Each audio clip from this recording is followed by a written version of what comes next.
Hoy tengo el gusto de platicar en esta entrevista con un colega valiente que ha escrito un libro importante, pero desde luego también interesante, en el que aborda un tema pues bastante delicado y peligroso, la trata de personas con fines de explotación sexual comercial. Este delito, que a contrapelo de lo dicho por las autoridades, pues vergonzosamente ha colocado a Tlaxcala en el plano internacional desde el año 2004 con la detención de varios integrantes del clan familiar originario de Tenancingo conocido como Los Carreto.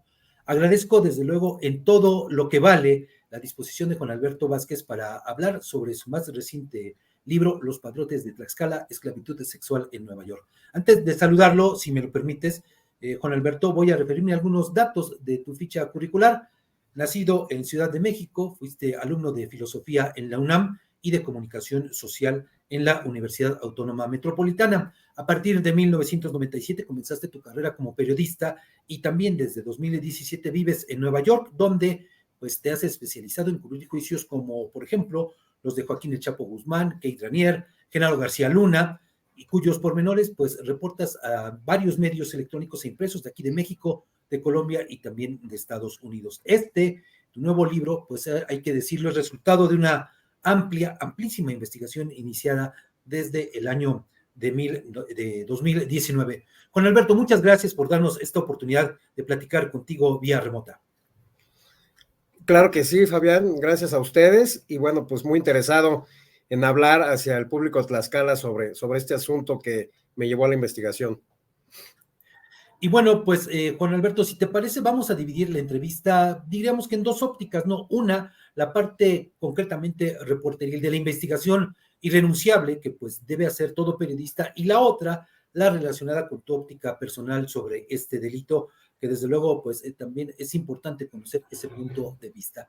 Para ir entrando en materia, ¿qué te parece? Sé que pues precisamente tu labor como reportero, como periodista en tribunales de los Estados Unidos, pues ha sido un testigo privilegiado en la cobertura de casos relevantes en los que están involucrados también personajes relevantes. Ya les decíamos el caso de García Luna, el caso del Chapo Guzmán, pero cuéntanos en específico, Juan Alberto, ¿qué te motivó a esta investigación sobre los padrotes que terminó en este libro? Porque para muchas personas, irónicamente, paradójicamente, habría que decirlo, pues este tema no puede ser tan importante a pesar de la gravedad que esto implica.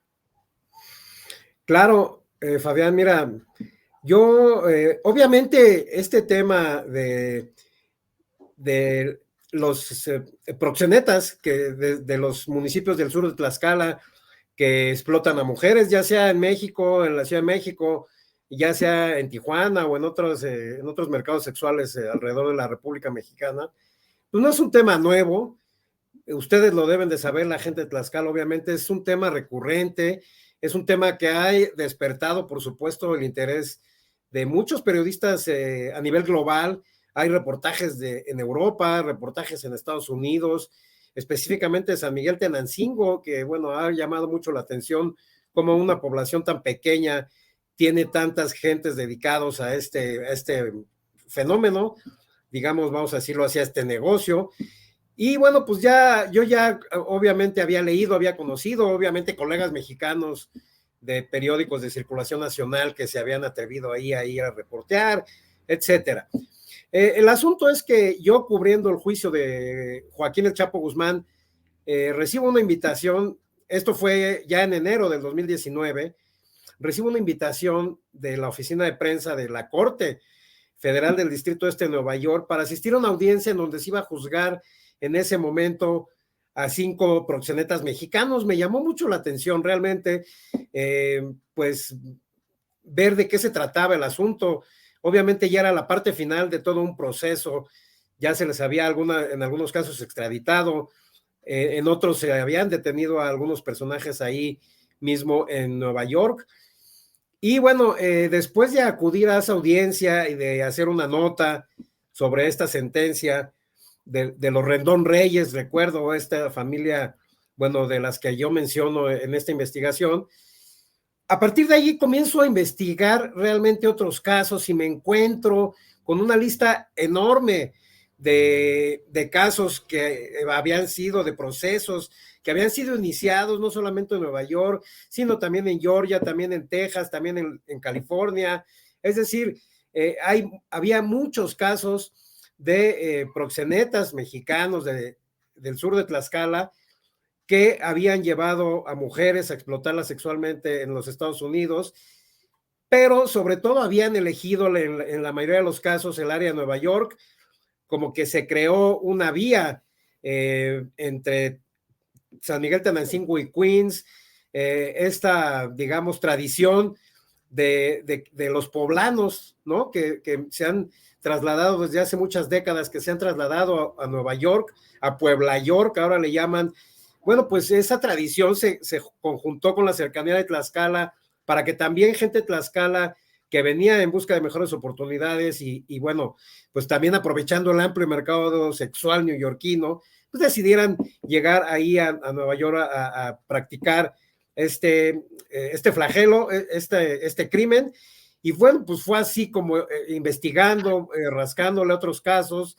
Me encuentro, como te repito, con toda esta larga lista de casos que están siendo o que habían sido ya procesados en Estados Unidos, algunos incluso en marcha. En este momento te puedo decir que hay 3, 4 casos más que ya no logré meter en mi libro, casos de personajes que aún no son sentenciados, que algunos acaban de iniciar su proceso, algunos acaban de ser extraditados este año. O sea, Fabián, es un problema que es permanente, que sigue y sigue todo el tiempo, y por eso, bueno, creo que en este caso el libro va a ser muy importante para estar recordando a las autoridades y a la gente, bueno, de que algo está sucediendo y algo no se está haciendo bien allá en México. Recibiste esta invitación, pero ¿qué más te motivó a, obviamente, profundizar en el tema? Porque tienes razón, ha habido otros trabajos periodísticos del país, de New York Times, en fin, de otros medios de comunicación, pero repito, para muchos colegas, hay que decirlo también con pesar, como que no reviste tanta importancia. Y además, mira, yo me atrevería a decir algo. Esto que tú haces ahora, digamos que es el eslabón perdido porque nos conecta con este tema que surge aquí en el Estado, pero que le perdemos la pista para ya lo que sucede precisamente en los tribunales de los Estados Unidos. Claro. Bueno, me motivó porque se me hace un tema muy interesante, se me hacen unas historias muy trágicas y muy necesarias para ser narradas. Yo, por ejemplo, después del Chapo Guzmán en el 2019, en mayo, comienzo a asistir al juicio de Keith Raniere, un personaje que fue acusado también de asuntos relacionados con la explotación sexual y con la trata de una menor de edad, con el manejo criminal de un culto en el cual estaban involucrados muchos mexicanos, y de inmediato propongo a la editorial Random House escribir un libro al respecto de Keith Raniere y de la secta NXIVM, de todo lo que tuvo que ver relación con México. Me aceptan el proyecto, pero me dicen que lo escriba muy rápido porque es un tema que es coyuntural prácticamente. Entonces lo escribo en 6 meses, lo de NXIVM, se publica justo cuando empieza la pandemia en marzo del 2020, y después me dice mi editor, oye, pues me gustó mucho tu libro, estoy muy contento, pues quiero que me propongas más temas, ¿no? Y entonces, pues en ese momento yo tenía ya el tema de los padrotes de Tlaxcala en mente, ya tenía otras notas que había realizado de otros procesos, ya no el de los Rendón Reyes, y entonces es cuando decido hacerlo un libro y decido profundizar, y digo, bueno, es muy importante dar a conocer esto, y es muy importante escarbar un poco más, y aquí está la oportunidad que me está dando la editorial, pues digamos, de hacer ese trabajo, ¿no? Entonces lo propongo, les encanta la idea, y es así como, bueno, pues ya llega a su término, ¿no? Juan Alberto, en las páginas de este texto recoges momentos trascendentales de los juicios contra integrantes de 5 familias de lenones, de proxenetas tlaxcaltecas, que además hay que decirlo también, pues bastante bien contextualizado.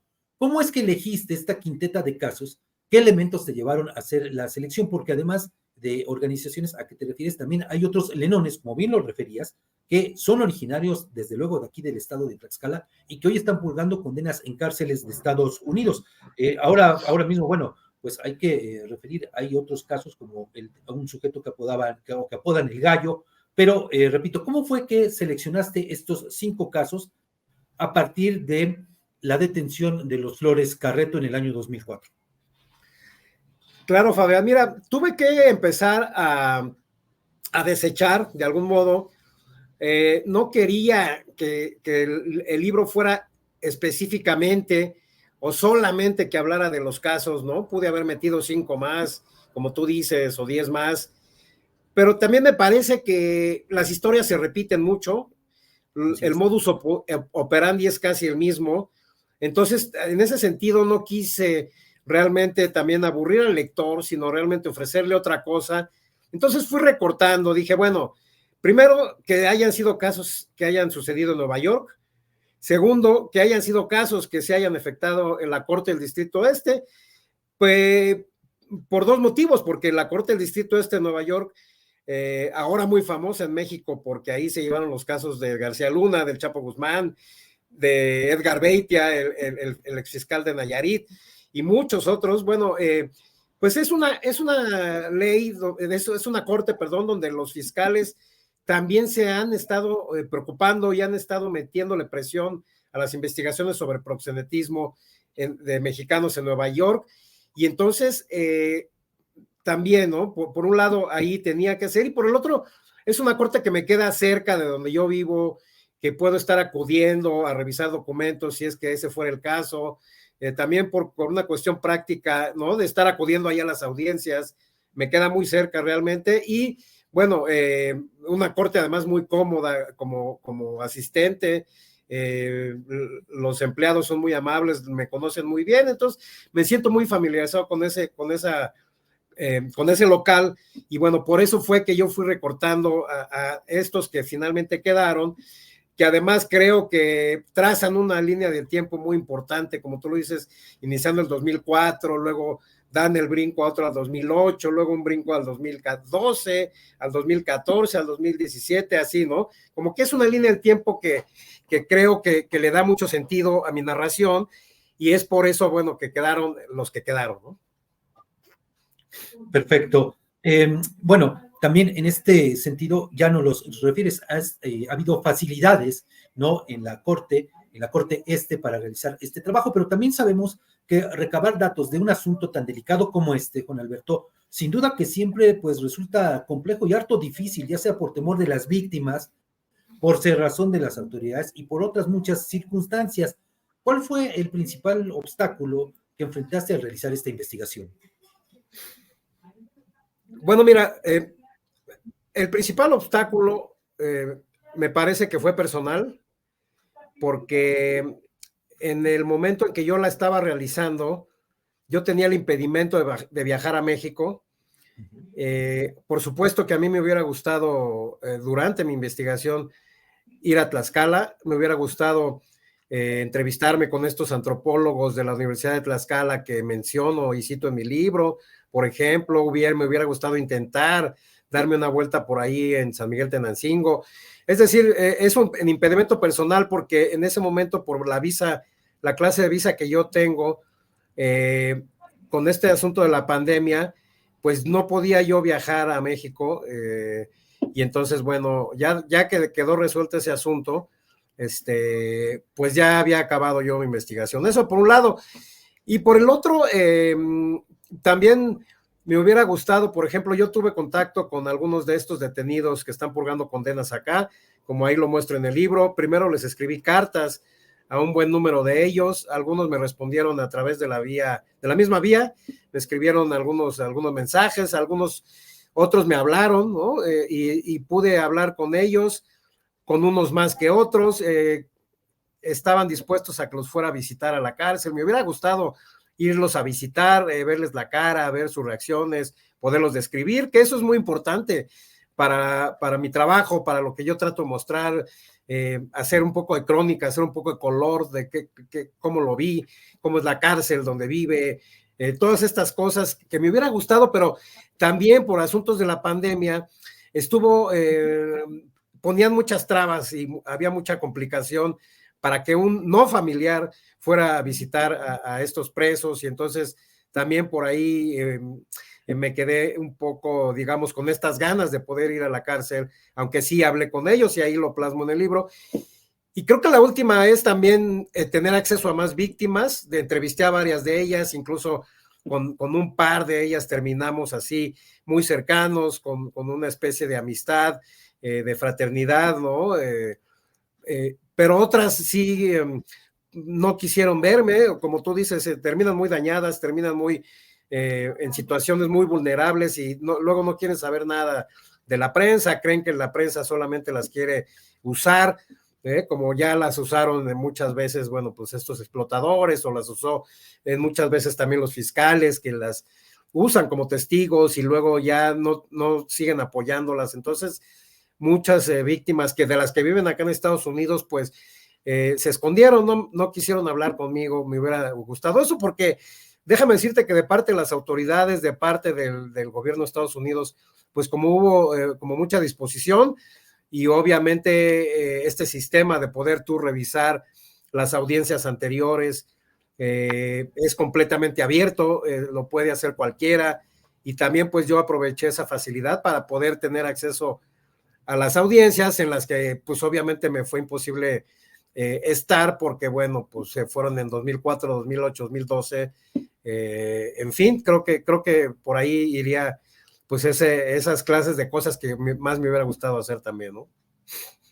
Te quedaste entonces con la espinita de venir a Tlaxcala, conocer Tenancingo, conocer su realidad, pero también con esta parte que me hablas de tener un trato más directo, una entrevista cara a cara con los proxenetas. Sí, también, por ejemplo, yo sé que Rosy Orozco, esta activista que en contra de la trata, muy polémica, mucha gente la ataca y la señala, que utiliza este tema para beneficio personal, y mucha otra gente le reconoce sus logros y todo lo que ha hecho a favor, sobre todo las víctimas. Ella ha logrado entrevistar a muchos proxenetas detenidos en México. Muchos de los detenidos en México ella los ha entrevistado. Por ahí tiene un proyecto, creo que en puerta, de poder sacar alguna especie de libro o algo que tenga que ver con bueno, pues con estas entrevistas que ella ha hecho. Sí, pero más que hablar con ellos allá directamente, sí me gustaría haber ido a San Miguel Tenancingo, simplemente a conocer el lugar, con este mismo fin que te cuento, de hacer una descripción y de estar un poco presente, pues, en esta bonanza de algunas familias, en esta bonanza de algunas zonas de ahí, unas zonas muy pobres, pero con estas casas muy grandes y con estos autos último modelo, todo eso que se habla mucho y que se ha reportado muy bien, como decíamos al principio, en medios internacionales o en medios locales, pues verlo por mis propios ojos, ¿no? Eso sí me hubiera gustado, más que obviamente hablar con los proxenetas, que claro, por supuesto es muy interesante también poder hacerlo, ¿no? Ahora que nos compartes esta parte de las cartas que enviaste a varios de los que están presos allá en cárceles de Estados Unidos, hay una parte del libro en la que me llama la atención, que uno te responde pues así muy lacónico, incluso, digo, es quizá difícil, ¿no?, interpretar sus emociones, pero a la luz de lo que escribe, pues creo que sí se molestó bastante, ¿verdad? Sí, por supuesto, o sea, muy molesto, pero además muy curioso, porque si tú revisas, obviamente yo revisé las audiencias de este chico que creo que se llama Fabián Rojas, que creo que fue el que me respondió de esa forma. Él había mostrado esa misma actitud ante los jueces, ante los fiscales, es decir, él estaba muy frustrado.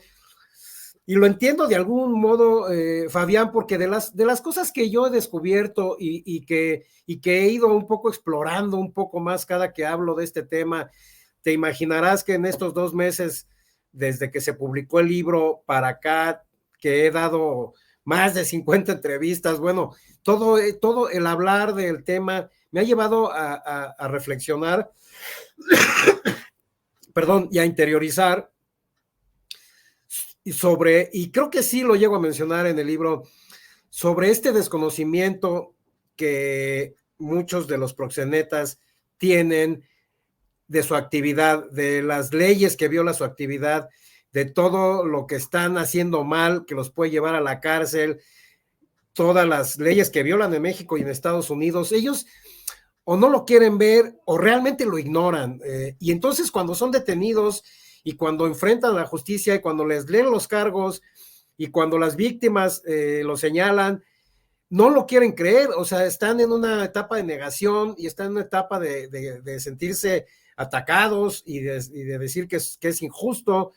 Y entonces creo que este chico Fabián está en ese tema, ¿no? En el tema de estar sorprendido, de decir, pero ¿cómo? ¿Qué hago aquí detenido? ¿Por qué nada más le creen a ella y no me creen a mí?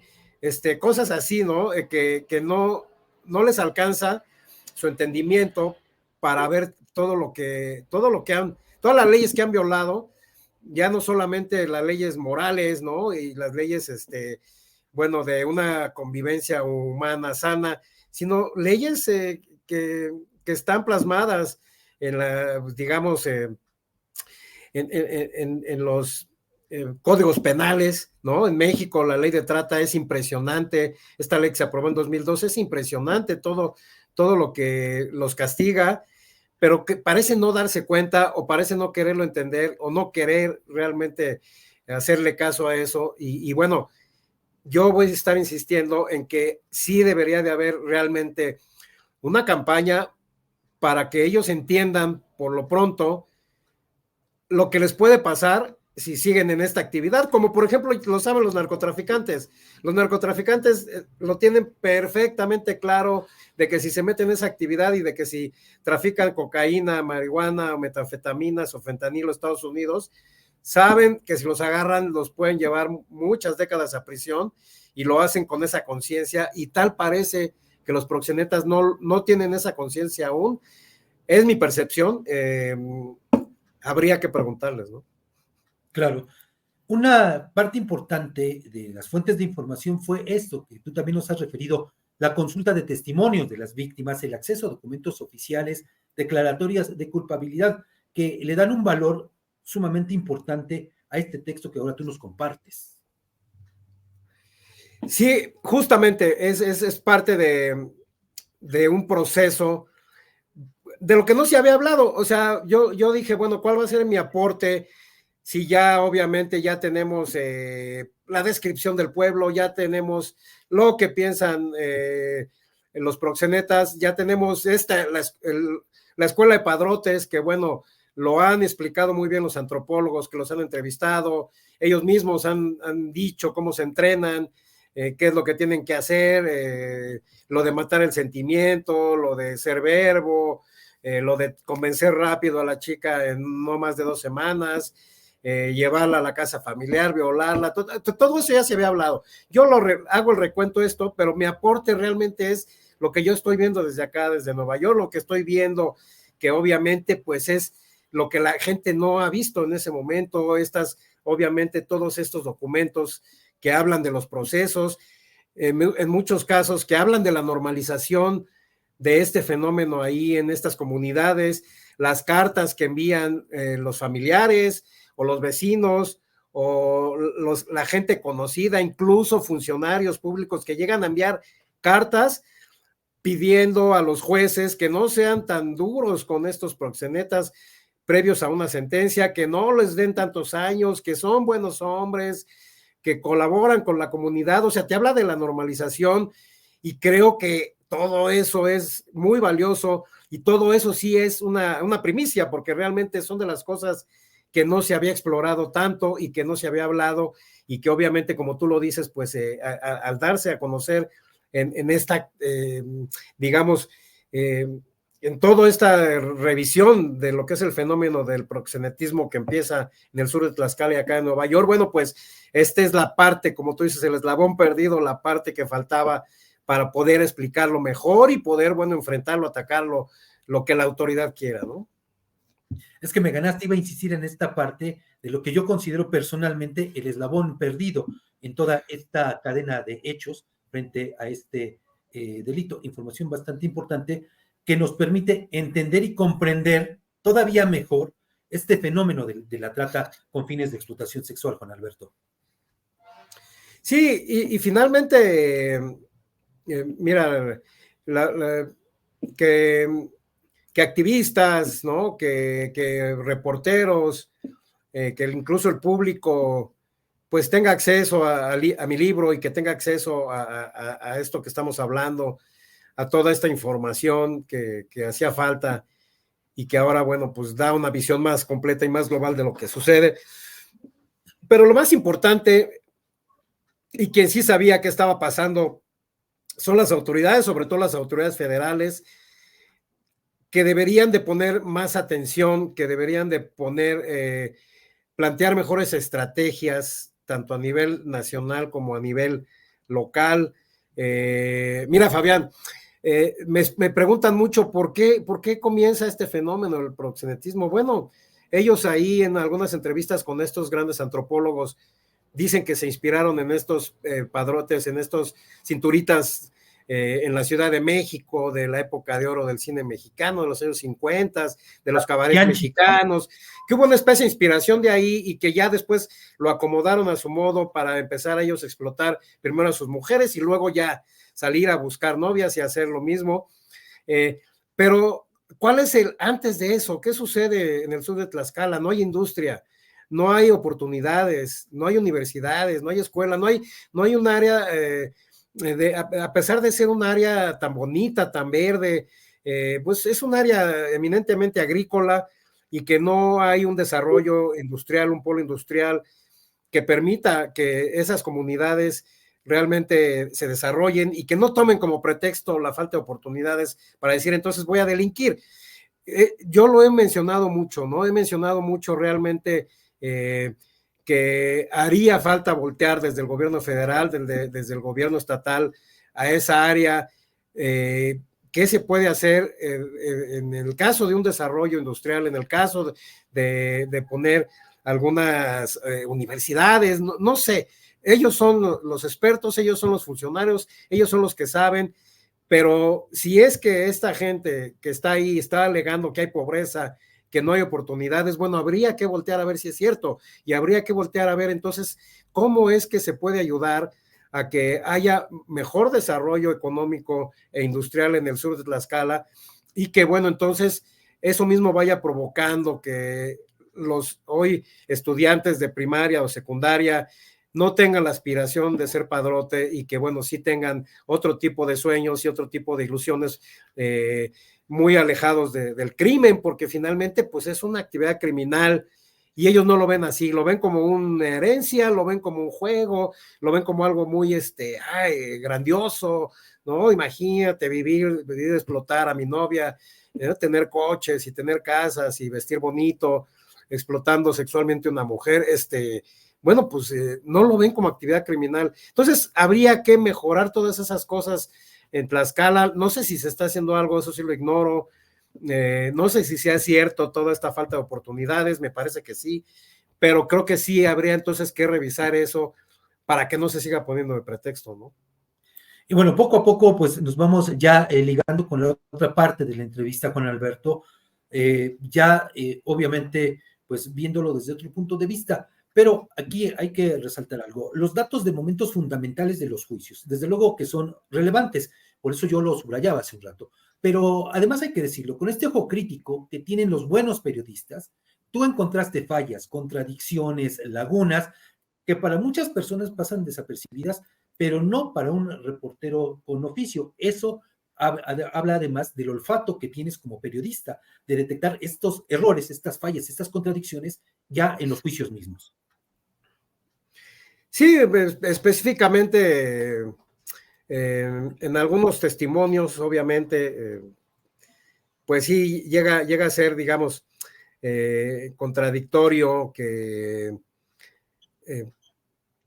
por ejemplo, que una niña diga, no sé, en algún testimonio dijo ella que era virgen, ¿no? Una de las víctimas que era virgen y que, bueno, pues cuando conoció al que era, primero fue su pareja y luego su explotador, pues que él le quitó esa condición.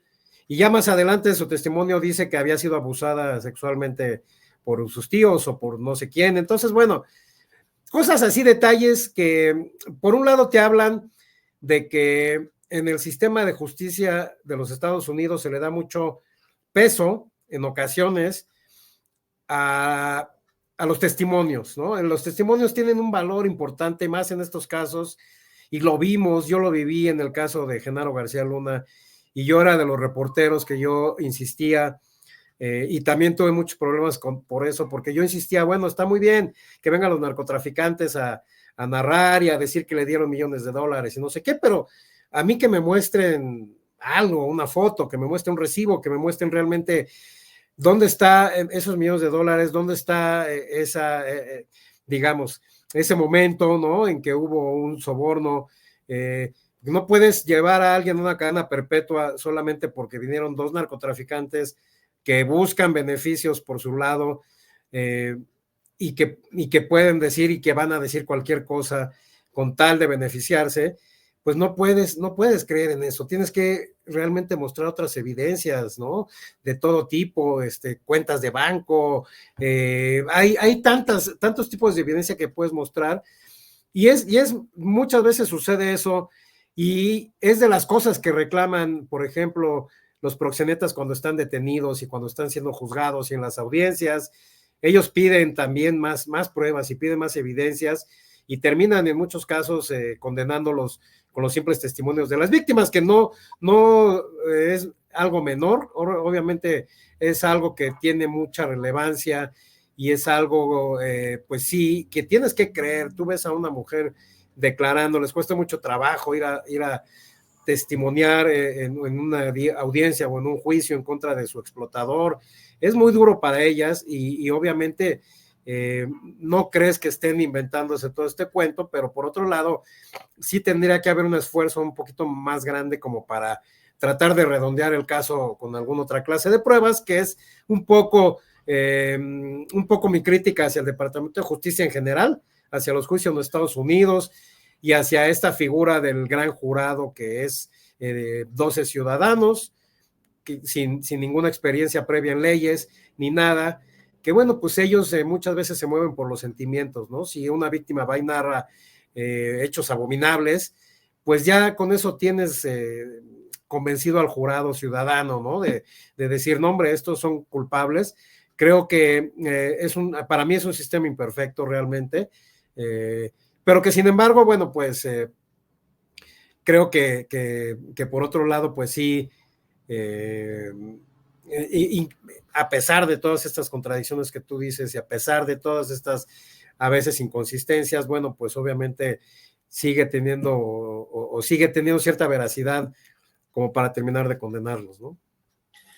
Ahora que refieres a la integración de los jurados, hay esta parte que me llama la atención. Son dos aspectos. Uno es, bueno, más bien diríamos tres, ¿no? Uno, el de los abogados de los padrotes, de los Lenones, que incluso han viajado aquí a México, a Tenancingo, pues para tratar de encontrar elementos que les permitan defender a sus clientes, por una parte. Por otra, también el uso de cartas de familiares, de vecinos de los proxenetas, para tratar eso, de conmover a los jueces. Y un tercer elemento que encuentro también aquí en tu libro es que también los propios abogados recurren a diversas tretas también para buscar condenas menores para sus defendidos. Los padrotes, como usar el pretexto, por ejemplo, de las condiciones precarias de pobreza en que muchos de ellos se desenvolvieron en algún momento de sus vidas. Sí, eso, bueno, pues simplemente son abogados haciendo su trabajo. La mayoría de ellos son abogados de oficio, es decir, que los paga el propio Estado, los pagan por hora y se los contratan porque, bueno, es, digamos, un beneficio que les otorga la justicia. Si tú no tienes para un abogado, el Estado te lo pone, y obviamente como parte de su trabajo, pues ellos tienen muy poco hacia dónde moverse en un caso así, muy pocas pruebas de descargo, tratan, por ejemplo, casi en todos los casos de decirle a las víctimas, oye, pero pues tú eras su pareja y eras su esposa, y en esta foto te ves muy contenta, ¿no? Como tratarlas de hacerlas ver que de algún modo ellas no estaban tan inconformes siendo parejas y bueno, esto también te habla de lo perverso de este método, Fabián, porque no son, digamos, unas mujeres secuestradas, ¿no? Como sucede mucho en el este de Europa, que secuestran literalmente a las mujeres y las llevan a un mercado de explotación, ya sea ahí mismo en Europa o los traen a Estados Unidos, pero vienen así con papeles, vienen a explotarlas, no vienen sin ningún miramiento. Y en el caso de este método, que no es exclusivo tampoco de México ni de Tlaxcala, en Europa se conoce como el método Loverboy, el método de conquistar primero a una mujer, hacerla tu pareja, hacerla tu esposa y después comenzar con la explotación. Bueno, hay mucha perversidad porque obviamente a las mujeres les cuesta mucho trabajo identificar o señalar o acusar al que se supone que es su pareja, ¿no? O sea, imagínate la trampa en que las hicieron caer y obviamente pues los abogados se tratan de aprovechar de eso, ¿no? De que las mujeres o en ocasiones sus reclamos llegan a ser débiles porque creen que están acusando a su pareja y bueno, se vuelve más complicado para ellos. Lo de las cartas que mencionas y que ya lo había citado yo, pues es un derecho también, previo a una sentencia, tienen este derecho. No todos los abogados vienen a México, lo piden, no en todos los casos se le da. Es muy difícil que un juez ya cambie su determinación o su decisión de acuerdo a lo que ya trae, digamos, de las evidencias anteriores, y es muy difícil que las cartas lleguen a cambiar, pero es un derecho que tiene cualquier reo, que lo usan mucho los abogados, pero que, por ejemplo, a mí me sirvió mucho para entender esta normalización de la que hablamos, ¿no? De cómo los vecinos los ven como gente buena y los ven como gente que colabora con la comunidad. Alguno de ellos decía, yo no vi que maltratara mucho a la muchacha, cosas así que dices, bueno, qué duro, ¿no? Qué duro porque finalmente, pues me parece que para eso sirven las cartas mayoritariamente, como para que nosotros como público espectador nos demos cuenta realmente de otra realidad y bueno, pues obviamente que son esfuerzos desesperados de un presentenciado pues para tratar de no irse tantos años a la cárcel, ¿no? Es que por esta parte que tú refieres de la normalización, es que yo rescato ese elemento de las cartas. Para mí se me hace una revelación importante. Digo, bueno, no conozco un caso relacionado aquí en México de reos que tengan este derecho. Yo no lo conozco aquí, no sé si tú lo conozcas, pero por eso yo lo destaco, lo rescato, porque, insisto, nos permite esto, ver cómo en estos pueblos del sur de Tlaxcala, que colindan con Puebla, se ha normalizado esta práctica ilícita, Juan Alberto. Sí, yo que sepa, tampoco en México existe este sistema, ¿no? De que los familiares puedan interceder previo a una sentencia. Son muy distintos los métodos en México, no hay este gran jurado. Tú vas y le presentas a un ministerio público, a un juez, le presentas las pruebas y las evidencias, la parte defensora hace lo propio y hay audiencias de descargo de uno y de otro lado, en donde pues ahí, ¿no? Ambos partes dan lo mejor de sí, presentan lo que son sus testimonios, sus pruebas, y entonces, bueno, el juez es el que decide, ¿no? En base a todo eso, el juez dice si es culpable o no es culpable, y tantos años, ¿no? Y en Estados Unidos, pues es convencer, en todo caso, al gran jurado. El juez solamente es como una especie de persona neutral en algún momento. A él le toca de algún modo educar al gran jurado, les da las instrucciones, los va llevando un poco a poco, pero no se mete en sus discusiones, no se mete en lo que ellos están generando, digamos, en lo que se les está presentando, nada más les dice qué cosas sí leer bien, qué cosas no aceptar, ¿no? Como pruebas, y a él sí le toca al 100% una sentencia, ¿no? Él es el que decide, ya en base a lo que el gran jurado decidió de culpabilidad, si es que, bueno, cuántos años le va a dar, eso queda en manos del juez, pero México es muy distinto, y con este asunto que dices de la normalización en Puebla, Tlaxcala, pues sí, se habla mucho ahora de esta ruta de Santiago Chautempan o una Santana ruta Chautempan. donde hay mujeres desde las 11 de la mañana ya trabajando, en muchas de ellas víctimas de esta clase de explotación. Y también, bueno, finalmente mencionar que, bueno, personalmente yo no estoy en contra de sustituir o de prohibir completamente la prostitución. Creo que muchas mujeres lo hacen de manera voluntaria, lo hacen como una forma, como un trabajo. Muchas de ellas se autoexplotan, si se puede llamar así. Las hay quienes son explotadas, quienes tienen a su padrote, a su explotador, pero que por algún motivo pues se reparten las ganancias, y las hay como las que mencionó en el libro, como las que se habla de este fenómeno, las que van a parar a Estados Unidos, las que son explotadas muchas veces en la Ciudad de México, en la Merced, que son esclavas, Fabián. Esclavas, como lo mencionó la ONU, esclavitud sexual, y esclavitud sexual, como lo mencionan ya muchos de los dictámenes, y por eso mi libro tiene este subtítulo de esclavitud sexual en Nueva York, porque ellas no tienen ningún beneficio de esta actividad. Todos los recursos, todas las ganancias van a parar a su explotador y a los choferes que las van a llevar a los diferentes puertos de explotación o con los diferentes clientes aquí en Nueva York o en otras ciudades o estados cercanos.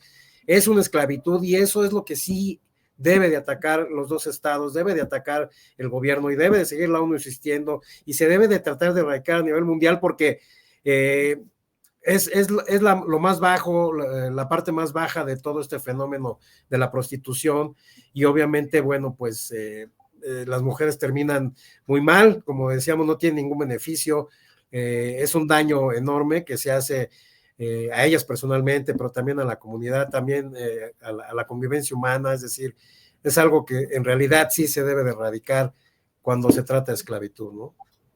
Y es que viene, lo refieres, ¿no? En el libro se trata de una empresa criminal perfectamente bien estructurada, Juan Alberto, en la que, pues también hay que decirlo, hay una suerte de varios actores de reparto, ¿no? Familiares, otras mujeres, choferes de taxis, en fin, repito, una estructura perfectamente bien organizada, bien aceitada, que además, pues también nos permite comprobar una vez más que se trata de un tema pues multigeneracional, como lo dijo también y lo sientas en el libro, esta abogada de la Organización Santuario para las Familias, ¿no? Una práctica heredada desde los abuelos.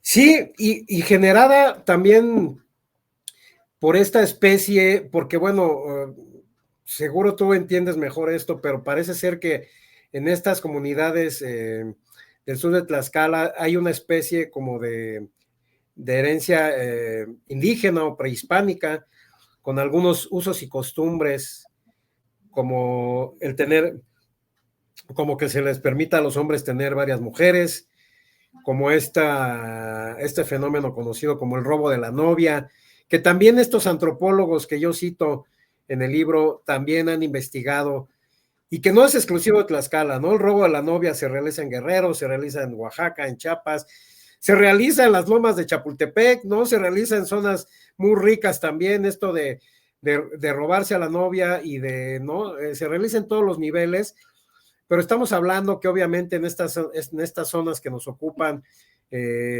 pues se ve como una tradición milenaria de usos y costumbres indígenas, y entonces por ahí pues no se les ataca mucho, o sea, no, pues respetemos, y obviamente que hay usos y costumbres indígenas bastante valiosos y que se deben de conservar, pero por supuesto que hay otros que se deben de erradicar, así como se erradicó aquello, si es que existió, de sacarle el corazón a una persona viva para tributo a los dioses, ¿no?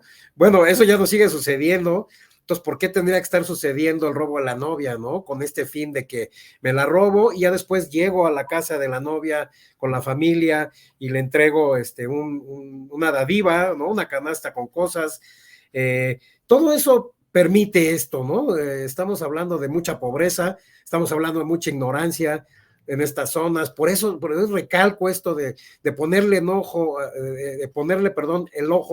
a estas comunidades, de realmente que haya que puedan aspirar a un mejor nivel educativo, que haya mejor información a este respecto, porque bajo el pretexto del robo de la novia, que es tan permitido, pues suceden todas estas injusticias que recaen en esclavitud sexual. Y entonces, ¿cómo? ¿En qué momento? ¿Por qué? ¿No? ¿Por qué se sigue permitiendo? Y entonces, pues es parte, ¿no? Es parte de la denuncia y es parte de lo que tendría que cambiar, me imagino, en algún momento, ¿no? En el caso de los padrotes, basados en la experiencia que tú has acumulado después de realizar esta investigación, ¿tú estás convencido de que la pobreza sí puede ser un factor determinante o no para que ellos ejerzan estas conductas? Para ellos, sí. Nadie debería tener la excusa de que soy pobre y voy a delinquir. Realmente me parece absurdo, ¿no? Me parece completamente disparatado y de una completa ignorancia, ¿no? O sea, por eso, por ejemplo, en el capítulo donde menciono realmente cómo se fue formando el fenómeno en Tlaxcala, también menciono cómo otras comunidades que también estaban en situación de pobreza, pues tuvieron la fortuna y tuvieron la suerte y tuvieron, bueno, obviamente la imaginación y buscaron reinventarse de otra forma, y entonces tenemos un pueblo de mariachis en el Estado de México, sin ninguna tradición de mariachi, pero que todos empezaron a hacer mariachis, y entonces ahora es un pueblo increíble, y así el pueblo que hizo las esferas, o el pueblo en donde hay un viñedo, que hace 30 años no existía un viñedo, y entonces ahora, es decir, no puedes tener ese pretexto realmente, soy pobre y voy a delinquir, bueno, no, pero obviamente, pues ellos lo ponen ya estando presos, lo ponen ya obviamente cuando se encuentran en una situación muy comprometida, y bueno, pues tratan de victimizarse, ¿no? Victimizarse y decir, bueno, es que yo también soy víctima de las circunstancias, y quizás no sean, pero en un nivel muy inferior, en un nivel de 5%, porque pues también hay gente que ha estado en la misma circunstancia y ha logrado salir adelante sin necesidad de involucrarse en ninguna actividad prohibida, criminal. Entonces, obviamente, no tendrían que tener este pretexto, pero bueno, lo seguirán usando los abogados para tratar de conmover a los jueces. Seguramente lo veremos más adelante. Eran pobres, son ignorantes, muchos de ellos no acabaron la primaria. Pues son de las cosas en que hay que poner el ojo, como decía al principio, atacar esa parte de las zonas muy pobres para que no tengan esta excusa, ¿no? En esos cambios de personalidad, que a fin de cuentas lo son, no solamente de identidad, ¿no? Porque utilizan varias, ¿no? Más bien de personalidad. Tú detectaste también esta parte que estos sujetos desarrollan estos rasgos egocéntricos, incluso hasta de psicópatas. Sí, porque en este entrenamiento, te acuerdas que ahorita hablamos de la escuela de padrotes, ¿no? Que ya se ha hablado mucho en Tlaxcala y en estas investigaciones, que yo la retomo, pero le agrego esta parte de entrevistar a una criminóloga que realmente, bueno, plasma todo este entrenamiento criminal al que ellos se someten. Y me imagino que sin darse cuenta, porque obviamente ellos, como parte de este entrenamiento, tienen que matar el sentimiento, es decir, no enamorarse, no sentir compasión por las mujeres, que seguramente cuando ya comienzan a ser explotadas, pues van a reclamar, van a mostrar lo muy heridas que se encuentran, lo mal que los está tratando la actividad, y ellos tienen que mostrarse fríos, tienen que mostrarse, sí, psicópatas, se vuelven psicópatas sin darse cuenta. O sea, qué grave, ¿no? Que alguien se entrene para ser psicópata. Si no lo eres, entonces te tienes que entrenar a no sentir, te tienes que entrenar a explotar a una mujer, a maltratarla, a humillarla, a sobajarla, y luego tú la violas de manera anal, porque bueno, es como una usanza, ¿no? Y ella entonces llora y ella se queja de que está embarazada o llora de que no ha tenido la regla, y entonces tu solución es golpearla y azotarla en el piso a ver si así, bueno, es un criminal, es alguien que ya no tiene ninguna clase de empatía humana, no tiene ninguna clase de sentimiento, como no la tienen muchos narcotraficantes, como no la tienen muchos asesinos en serie, como no la tienen muchos presidentes o muchos funcionarios públicos como Donald Trump, que es un completo psicópata que no le importa nada más que su egocentrismo, que su narcisismo, que sus logros, que lo que él dice es la pura verdad. Es un culto y es una cosa completamente peligrosa, pues es un entrenamiento, o sea, imagínate, increíble, ¿no? De que ellos están muy bien así, no sienten nada y como repito, casi lo hacen sin darse cuenta, ¿no? Otro elemento que encuentro también aquí en tu libro y que también me llamó la atención es la referencia de algunas autoridades de los Estados Unidos al llamado modelo Tlaxcala, que eso nos ilustra perfectamente de la relevancia de este tipo de delitos, de este tipo de fenómeno. Ajá, y que curioso, ¿no? Hablamos hace rato del modelo Loverboy, hablamos hace rato de este modelo que no es así le dicen en Europa, de este modelo que seguramente que también en Estados Unidos sucede lo propio en comunidades afroamericanas o en de todo tipo, ciudadanos de cualquier color que llegan a secuestrar o que llegan a enamorar a una víctima joven y que después la empiezan a explotar. Sucede en todos lados, es una cosa pues increíble. En algunos casos no las explotan, pero les toman fotografías y son menores de edad, en fin, y explotan ese tipo de material. Pero bueno, se le ha puesto el modelo Tlaxcala acá porque obviamente son muchos los casos que se han repetido y que se han visto de que vienen de allá, ¿no? Que vienen del sur de Tlaxcala. Como te repito, siguen sucediendo en este momento, se están llevando a cabo muchos procesos y que en México pues se le ha conocido también como el modelo Tlaxcala, ¿no?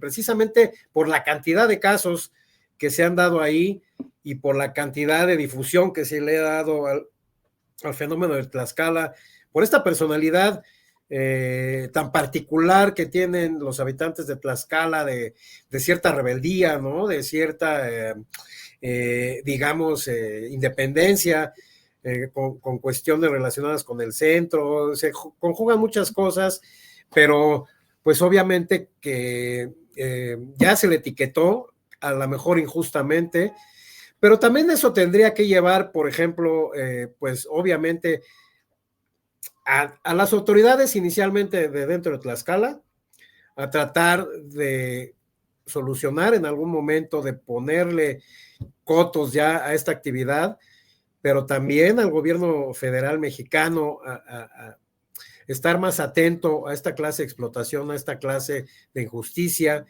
También tienen los recursos y tienen obviamente las posibilidades de hacerlo. Y obviamente pues esta relación México-Estados Unidos también obviamente tendría que involucrar al vecino país del norte para que obviamente sea un trabajo conjunto, que en ocasiones sí es una maquinaria que funciona, en ocasiones es una maquinaria que ofrece resultados, como todos estos detenidos de los que yo hablo, no solamente los que menciono específicamente, sino muchos otros más. Hay más de 200 detenciones, más de 100 víctimas rescatadas, más de 50 niños recuperados, que es otra parte que las chantajean con niños, o sea, ya sea que ellas tengan hijos previamente o que tengan hijos con este explotador y entonces les quitan a los hijos, los esconden ahí en Tlaxcala y entonces obviamente después hay que recuperarlos. Todos estos grandes números que podrían ser más grandes, me imagino, hay muchas que no alcanzaron a ser rescatadas, que siguen siendo explotadas, etcétera. Pues sí tendría que poner un trabajo mucho más digamos, intenso de todos estos niveles de gobierno y de estados que menciono, porque entonces pues medio se ataca y medio se menciona y medio todo, y todo a medias, lo que permite es que siga habiendo impunidad, lo que permite es que el fenómeno se siga repitiendo y que sobre todo que las víctimas sigan cayendo en estas redes que, bueno, pues obviamente es una pesadilla para ellas y es muy injusto, ¿no? Y aportas un dato importante, más o menos 200 detenidos relacionados con este delito. Pero fíjate, Juan Alberto, a mí también esa parte es la que me llama la atención, que se den estos números, estas detenciones, gracias al trabajo principalmente que viene de Estados Unidos. Digo, y no es que seamos pro Estados Unidos, no, sino más bien analizando, viendo esta realidad, porque incluso varios de estos padrotes, de estos lenones, han estado pues en estas listas que hace el FBI, la Interpol, de los criminales más buscados. Y eso también en algún momento yo se lo preguntaba a Rosy Orozco, cuando le decía, bueno, es que ¿qué nos dice entonces el hecho de que haya más criminales, no solamente detenidos, sino purgando sentencias de muchos años en cárceles de Estados Unidos, pero no en México? Sí, sí, tiene una explicación, Fabián. Mira, bueno, en 2004, 2003, cuando en la ONU sale esta ley muy grande que obliga a todos los Estados miembros de la ONU a comenzar a cambiar sus leyes, a modificar sus leyes, obliga a comenzar a capacitar a las fiscalías, a los ministerios públicos, y la ONU comienza esta especie de trabajo, ¿no? De ir picando piedra estado por estado, país por país. Obviamente el primer estado beneficiado, estando la ONU en Nueva York, o más que beneficiado, el primer estado al que involucran en este esfuerzo es Estados Unidos. O sea, Estados Unidos ya tiene un trabajo mucho más amplio o más largo de ataque a las víctimas de trata, incluso hay una unidad nacional en contra de la trata, hay una línea nacional para denunciar a la trata. Es decir, en cada estado hay organizaciones que brindan refugio, que brindan ayuda a las víctimas, y hay recursos, ¿no? También estamos hablando de que es algo que se requiere una inversión, que se requieren recursos. El gobierno de Estados Unidos le invierte a esta lucha, y entonces, pues por eso se puede decir quizás que Estados Unidos está un poquito más avanzado en el tema. Ahora, en México, la ley de la que yo te hablaba, pues tiene apenas 10 años, ¿no? Cumplió 10 años, bueno, 11 ya ahora, en el 2023, de que se promulgó, y entonces ha ido ahí lentamente, como tratando de avanzar, como tratando de capacitar a las fiscalías, como te decía, de tratar de obligar a cada estado de la República Mexicana a que tengan una unidad especial de fiscalía de trata, a que tengan refugios para víctimas. Y creo que se ha avanzado a poco. Creo que Tlaxcala es uno de los estados que no tiene fiscalía de trata, hasta donde me acuerdo, o que de plano no operan. También ahí entra otro agravante. En muchos casos, aunque está la ley, aunque está la fiscalía antitrata, aunque están los recursos, no hay voluntad, ¿no? Porque también se requiere de eso, se requiere que los funcionarios y que los policías y que organizaciones de la sociedad civil, se requiere que la gente se indigne por este tema, empuje las soluciones, y en muchos casos no existe eso, sea porque no les interesa, sea porque está muy normalizado, porque hay corrupción y porque las mismas redes de trata reparten dinero a funcionarios de gobierno, o sea porque los tienen amenazados. También puede ser eso, ¿no? Como sucede con el narcotráfico, de que o cooperas o cuello, ¿no? Entonces pueden ser varias agravantes, pero lo que sea, pues obviamente no hay voluntad de muchos de los actores políticos, y eso es algo que tendría que cambiar. Pues me parece que hay ejemplos, ¿no? Hay ejemplos, por ejemplo, mencionas a Rosy Orozco. Ella ha estado tratando de involucrar a muchos funcionarios. A funcionario que se encuentra en cualquier evento público le dice: ven, tú puedes ayudar, puedes hacer esto, la trata es un flagelo muy importante, no sé qué. Y así ya se embarcó a Santiago Nieto, y se embarcó a Miguel Ángel Mancera, y se embarcó, y bueno, funcionarios que realmente se han indignado, que han dicho no puede estar pasando esto, y que han hecho algo, que han cerrado giros negros, que han detenido a proxenetas, que los han sentenciado. O sea que sí se puede realmente, si todos en conjunto en el país, todos los funcionarios hicieran su trabajo y mostraran la voluntad que se requiere para acabar con la trata de personas, sobre todo esta parte muy indigna que mencionábamos de la esclavitud sexual, seguramente hubiéramos avanzado mucho más o podríamos avanzar mucho más, incluso a los niveles de Estados Unidos. Por último, aquí te digo, Rocío Orozco presume algo que allá en Estados Unidos no le creen. Dice que de los detenidos por trata, obviamente, que casi el 90 y algo por ciento son sentenciados y están purgando penas en la cárcel. A lo mejor es un número menor, a lo mejor no se le da tanta difusión, pero sí, obviamente, cuando se quiere trabajar, se obtienen resultados y pues obviamente que eso no sucede en todos los casos, ¿no? Y bueno, también hay que agregarle la simulación, parte de lo que bien refieres, de la voluntad política, porque mira, solo para contextualizar, aquí en Tlaxcala ya pues se ha cumplido un año de que se elaboró, se puso supuestamente en marcha el programa para combatir la trata de personas desde el gobierno, pero no avanza, no hay caso. Y eso, obviamente, pues que ha sido un tema recurrente de crítica por parte de organizaciones y de activistas, ¿no?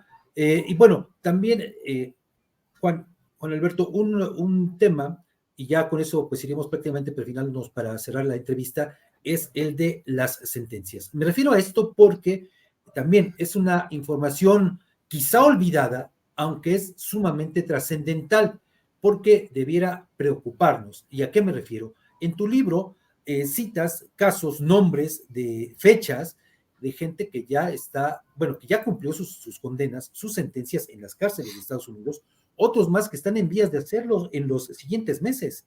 Y eso, repito, creo que tendría que ser también un punto a tomar en consideración. Bueno, claro, y aquí sí como un reportero que le ha dado seguimiento al tema y que obviamente está atento de cuándo van a ser las audiencias y que está atento de cuándo van a salir, ¿no? Todo esto porque hay una forma de darle seguimiento vía internet en una plataforma, entonces yo me entero en qué, cuándo, a qué hora son las audiencias y todo esto. Pues sí, o sea, prácticamente soy, si no el único, pues uno de los pocos reporteros que han estado dando seguimiento a las sentencias y obviamente que hace notas para México, pues reportando los casos. Es muy curioso el caso de las sentencias porque partimos de los 50 años que le dieron a los Flores Carreto en el 2004. No ha habido una sentencia más dura que esa. Las últimas fueron la de los Meléndez Rojas hace en 2021, que a ellos lo sentenciaron a 39 años, 5 meses, por ahí vamos a cerrarle en 40 años para 2 hermanos, 35 a otro, y de ahí ya casi todas se bajan, en promedio estamos hablando que les dan 25 años, pues ya depende ahí de muchas cosas, depende la violencia utilizada en contra de las víctimas, depende... porque estamos hablando que algunas de ellas las llegaron a golpear con un bat, con cable telefónico, cuando no querían ya realizar la actividad, bueno, venía esta violencia brutal. Una de las chicas que yo te mencionaba que no quiso hablar, que ya trabaja como activista acá en Estados Unidos y tiene incluso su organización, pues terminó con la quijada tan maltratada que ya un daño permanente, ¿no? En su quijada. Entonces, qué extraño que por los mismos delitos, a algunos les dieron 50, a otros les dieron 25, a otros les dieron 15. Son muchas las agravantes, son muchas las cosas que pueden cambiar, el ánimo del juez, incluso por ahí lo menciono en el caso de los Flores Carreto, un juez muy enojado porque los hermanos Flores Carreto lo enfrentaron y se pelearon con él en las audiencias, y entonces el juez muy molesto dijo 50 años y en la audiencia de la tarde ya más tranquilo y ya con un otro acusado distinto en plan más de aceptar el daño, de aceptar los cargos, pues ya recibió 35 años, imagínate, 15 años de diferencia te puede llevar la furia de un juez, entonces, te digo, son muchas cosas, pero finalmente aquí lo importante es, aprendieron la lección, qué van a hacer al respecto, porque bueno, muchos de ellos sería, eso sí, interesantísimo, poder contactar a esta gente que ya estuvo presa en Estados Unidos, que regresaron ya a México, seguramente muchos de ellos, a lo mejor algunos se quedaron por acá, pero hasta donde entiendo, el primer paso es que cuando termina su condena, los llevan y los entregan a las autoridades mexicanas para que sean devueltos allá, ¿no? Entonces, ¿qué piensan? ¿Qué están plasmando para su futuro? ¿Piensan, digamos, decir su experiencia a otras personas para que no se metan en lo mismo? Rosy Orozco me platicaba de un reo que incluso ya se había vuelto cristiano dentro de prisión, que estaba difundiendo la palabra, ¿no? De Dios y que estaba tratando de ayudar a otros. Bueno, qué padre, ¿no? Qué padre que por ahí venga esa redención y que traten de convencer a otros, porque así como las víctimas, muchas de ellas se han vuelto activistas y se han vuelto líderes de organizaciones de ayuda en contra de la trata de refugios, etcétera, muchas son víctimas, pues así debería de haber también una especie de organización de hombres que estuvieron presos, que vivieron esto y que trataran de llevar mensajes para que no se siga repitiendo esto, porque bueno, obviamente nadie mejor que ellos para tenerlo tan claro, ¿no? Y bueno, después de escucharte, después del contexto también, desde el trabajo que desde acá, muy modestamente, nosotros hemos hecho varios medios de comunicación, pero es una opinión personal, no sé si tú la compartas y quiero pedir precisamente eso, tu opinión al respecto, pero creo que estas sentencias que se han dictado, se han impuesto a padrotes de Tlaxcala allá en los Estados Unidos, pues no han tenido prácticamente ninguna repercusión aquí sobre todo en estos municipios, Tenancingo, Quiletla, San Pablo del Monte, porque vemos que pues esta práctica se sigue heredando y que hoy día desafortunadamente muchos pequeños quieren seguir este modelo. Ninguna, no ha tenido ninguna repercusión y lo digo en el libro, me lo menciona Alejandra Méndez. la chica de la directora del Fray Julián, ella dice, no ha pasado absolutamente nada, se le sentencia ya, los jueces dicen, quiero que se lance un mensaje muy fuerte para que no se siga repitiendo esto, pues no llega ese mensaje, en algún momento se queda por ahí en la frontera y ya no cruza, y bueno, también estamos hablando de lo mismo, de una zona en donde seguramente no hay librerías, ¿no? En donde seguramente tú me mencionabas que muy difícil conseguir el libro, pese a ser una editorial tan importante como Random House, no se consigue en Tlaxcala. Entonces, bueno, todo eso va abonando, ¿no? A que esta misma desconocimiento y este mismo estar encerrados en su burbuja sin recibir noticias del exterior y pese a esta digamos, ahora nuevas tecnologías, pese al internet y pese a todo eso, pues no les llega el mensaje, entonces habría que buscar otras formas de hacérselos llegar y de hacerles ver que realmente lo que están haciendo, la actividad que están haciendo es una actividad criminal muy grave y que los puede llevar a penas gravísimas, no solo en cárceles en México, sino también en Estados Unidos. ¿Cómo Fabián, le vamos a hacer para que se entere, ¿no? Exactamente.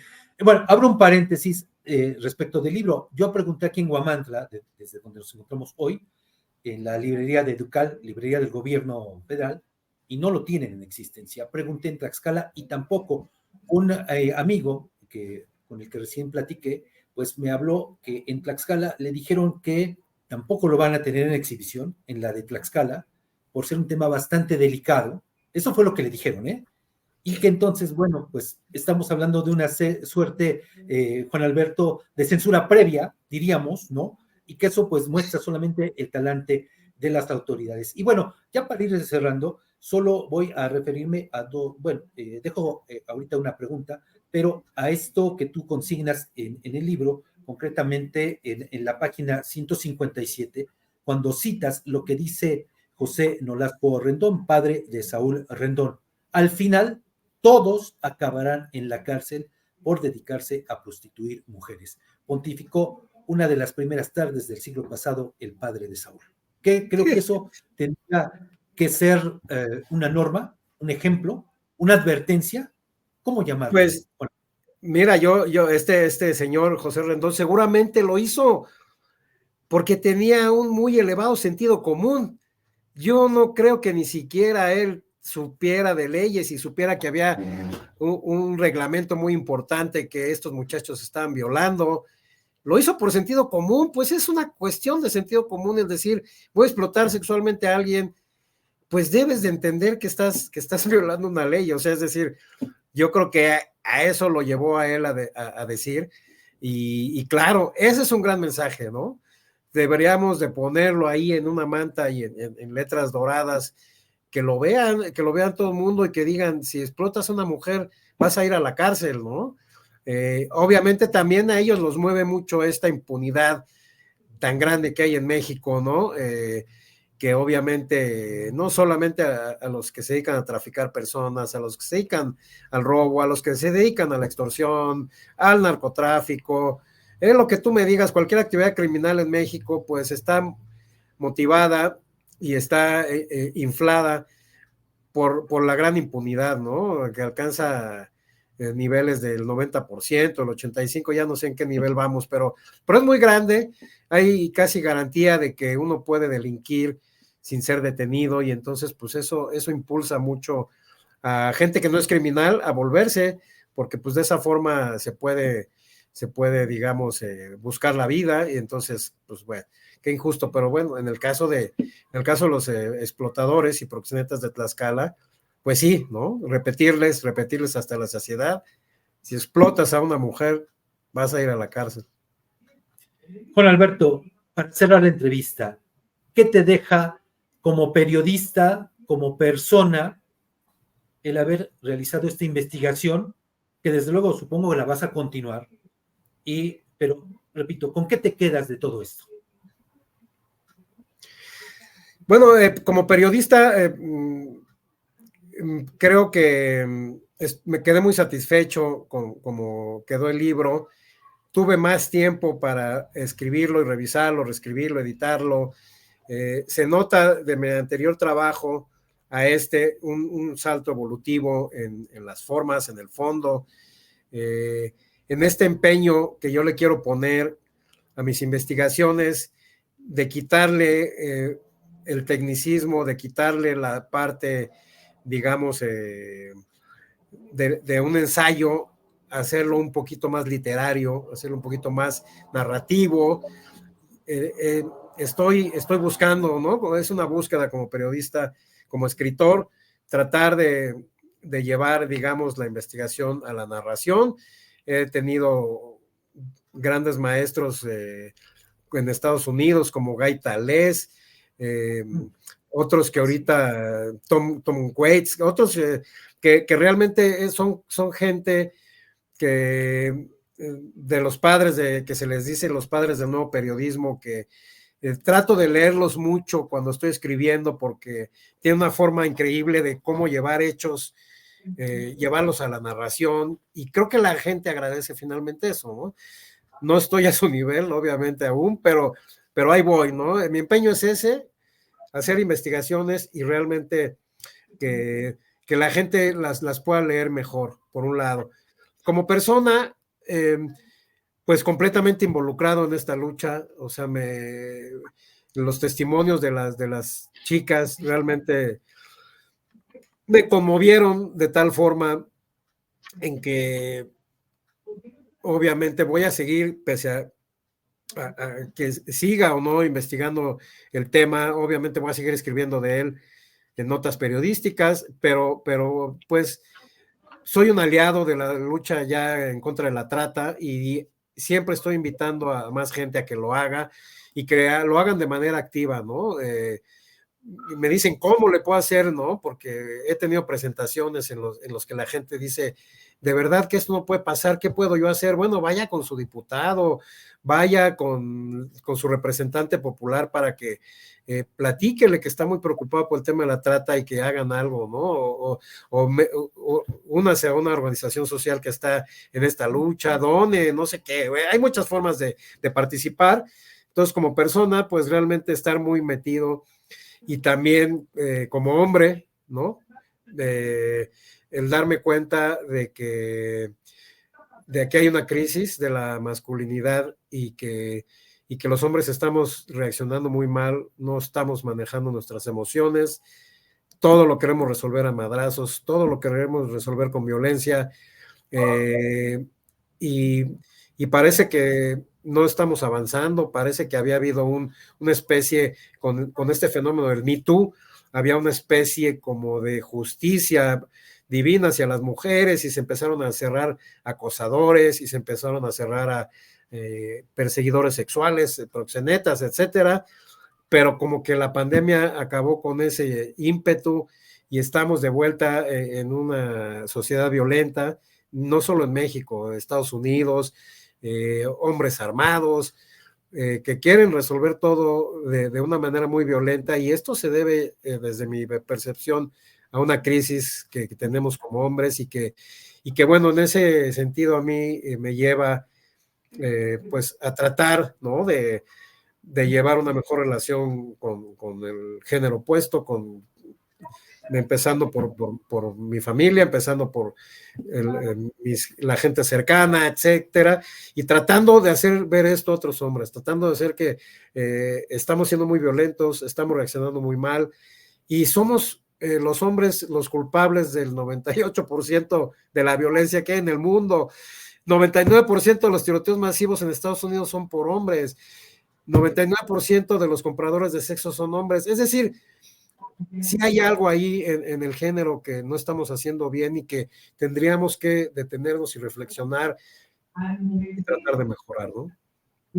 Y bueno, de hecho rematas tu libro así, si me permites hacer la cita textual: les confieso que desde mi trinchera ya estoy afiliado a la misma causa, es decir, a la lucha contra la trata de personas. Y con esa cita textual de tu libro, Juan Alberto, yo cierro esta entrevista. Desde luego que hay material para hablar muchísimas horas, muchísimo tiempo sobre este tema, pero bueno, por lo pronto yo te agradezco mucho que nos atendieras esta solicitud desde Huamantla. Te agradezco mucho, te mando un saludo hasta Nueva York y reitero mi agradecimiento por tu colaboración y desde luego la felicitación por este extraordinario trabajo que has hecho y que hoy nos compartes a través de los Padrotes de Tlaxcala. Muchas gracias, Fabián, y bueno, muy agradecido también con toda la gente de Tlaxcala que tuvo que ver con este libro. Gracias a ti por la entrevista y espero que sigamos en contacto. Claro que sí, así va a ser, Juan Alberto. Muchas gracias.